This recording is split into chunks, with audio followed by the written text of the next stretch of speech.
Ladies and gentlemen, I hope you're all having a splendid day, and if you're not, you're going to, because Kash Patel just got appointed as the director of the FBI, and he's going to be keeping his promise today about releasing the Epstein files. Now, he got appointed at 1 p.m. or 2 p.m. He only has a couple hours to do it. I would assume he's just going to stay there until it gets released tonight. You guys go ahead and let me know in the comments who you think is going to be on your Epstein bingo card, so to speak. I'm going to be making my Epstein bingo card later tonight after I'm done editing this video. I'll be releasing it over on X. Hopefully I can get it out before the actual list comes out. That way I can actually predict it and make a video on it. Anyways, let me know what you guys think down in the comments below. What I want to see Kash Patel do immediately is get rid of all the CCP espionage in this country. And I'm not just talking about cybersecurity. I'm also talking about the Department of Education. And after he does that, I want him to investigate the SEC and the corruption there. He might even be able to investigate Elizabeth Warren and her SEC violation around that GameStop scandal. If you know, you know. And lastly, what I would like to see him do, and I want him to do all this month, and the last thing I want to see him do is fire the investigators that were investigating us, the people that were there on January 6th. Well, I shouldn't say us because I wasn't there, but the conservatives in general who were there on January 6th, they all need to go. They need to go bye-bye. If you want to know more, look at CSSA's Confucius Institute, Shadow Labs, Thousand Hands, the Scholarship Council. The Chinese are doing every single thing they can to weaponize our colleges and universities, indoctrinate Chinese people with their values. It's been getting out of hand under the Trump's first term. In 2020, they were doing a lot, and 2019 is when they really started. And then when Biden took office, it all came to a halt. He stopped investigating it. He just let the CCP run freely. And what I would like to see is Kash Patel return us back to investigating everything the CCP has been doing covertly in the United States. Also, can we also investigate all those weird CCP police stations that were popping up? I don't know if we did or not, but that is a really weird thing I haven't heard anybody talk about in a while. Anyways, let's go ahead and watch this video. This is someone we cannot trust. This is someone who lacks the character to do this job, someone who lacks the integrity to do this job. We know that. Our Republican colleagues know that. If your Republican colleagues know that, then why did only 2 of them not vote for him? Only qualification Kash Patel has to be FBI director is that when everyone else in the first Trump administration said, no, I won't do that, that crosses moral, ethical, and legal lines, Kash Patel said, sign me up. In the first Trump administration, as we are seeing in the second, you rise to the level of your sycophancy, and no one is a bigger or more dangerous sycophant than Kash Patel. That is a wild fucking statement coming from Adam Schiff. Also, why does it look like he's not human, just the way he's speaking? This political hack does not deserve to be in this building. His whole face looks stuck except for his eyebrows and like his teeth. Can't do the job. Lips, I mean. He won't protect the public. Everything else is just like a fucking stone face. Something's not right with Adam Schiff. Something's not right with this guy. He will misuse the resources of the Bureau. He will weaponize it against the president's political opponents rather than protecting the safety, the public safety of the American people. Adam Schiff is the worst criminal in Congress in the last 250 years. And what broke that we're going to talk about right now is Adam Schiff met with a whistleblower. Adam Schiff went to the podium day after day after day saying, I know nothing about this. We're not going to discuss it. We're going to protect it. And then Adam Schiff, led the prosecution of the impeachment trial in the Senate of President Donald Trump. Talk about someone who was conflicted out of the game because he was part of the hoax that brought Charmella in, manufactured that false accusation, and then peddled it out to the world. And he continued, not surprising, he's lied about almost everything in his life.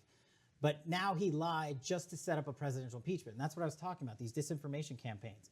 Here's my thing, Kash Patel. When can we go after Adam Schiff, Hillary Clinton, James Comey, everybody who had anything to do with the Steele dossier, creating it, telling people to make it, the people who were in charge of it, anybody connected to it, they all need to go to jail now.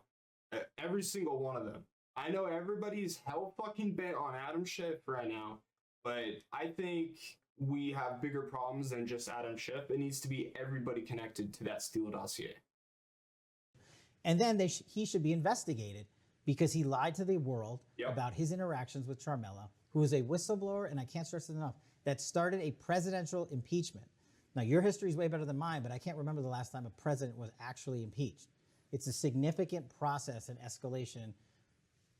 I can. No, it's Nixon, right?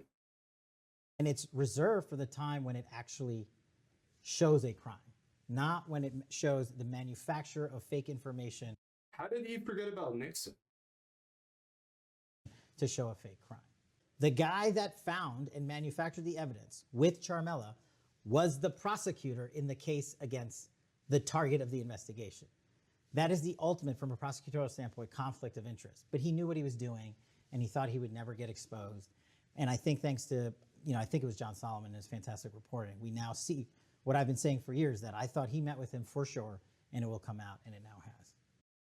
Well, there you have it. Sounds like Adam Schiff is going to be one of the first ones that's going to be investigated. So, conservatives, you're all about to get your wish. And then I went ahead and I saw this. Let's go ahead and give this quick little clip a watch. Gates is lobbying Congress night and day to prevent the disclosure of that list. And why is it that the Senate, and good. So Bill Gates is lobbying Congress day in and day out to prevent them from releasing it? I guess we can add Bill Gates to our bingo card, huh? Now, conservatives, I know we're all jumping with joy and we can't wait for what the future holds, and Kash Patel is absolutely amazing right now. But I have a concern I would like to share with you. Something I haven't seen anybody talk about. Something I think conservatives may know about, but they're pretending not to think about. And that is what I would like to share with you right now. And in another message meant to Oswego senators, I don't know what the fuck that word is, Patel said he didn't find it feasible to require a warrant for intelligence agencies to surveil U.S. citizens suspected to be involved in national security matters, referring to Section 702 of the Foreign Intelligence Surveillance Act, FISA. Holy shit. Okay, but who decides then who is likely a terrorist if it is not even peer-reviewed? Not one person gets to decide that. Having a warrant requirement to go through that information in real time is just not comported with the requirement to protect American citizens, Kash Patel said. It's almost impossible to make that function and serve the national no-fail mission. Well, I would rather have a 80% successful FBI intervention rate if it meant keeping my goddamn privacy rights. He doesn't get to decide what rights we give up for security. We the fucking people do. Get a warrant had become a rallying cry of right-wing conservatives worried about the privacy of U.S. citizens. I wonder why. Maybe because it is one of our very few God-given fucking natural rights. Almost derailed the reauthorization of the surveillance program entirely. Patel said the program has been misused, but he does not support making investigators go to court and plead their case before being able to wiretap any U.S. citizen. He sounds like the fucking guy who created the society in 1984. You know, the guy who created all those things on the wall and it's two eyes and they just sit there and they watch you and they're full of microphones and they're in your house and you can't even take a shit without being watched or recorded. Yeah, he sounds like that fucking guy. Anyways, I just wanted to share that. Typically, no matter how much I like somebody, I always find one thing on them that I absolutely despise. And I think I found that one thing. Now, we're all going to be giddy, excited, delirious, and happy with everything he's about to do in the following months. But once that hype train dies, we need to ask ourselves, is this what we are okay with? What we as conservatives need to do in the meantime, while Kash Patel and Trump are doing God's work, is we need to figure out who we are going to replace Susan Collins and Lisa Murkowski with. In the tree of liberty, part of the tree of liberty. In the tree, part of the tree.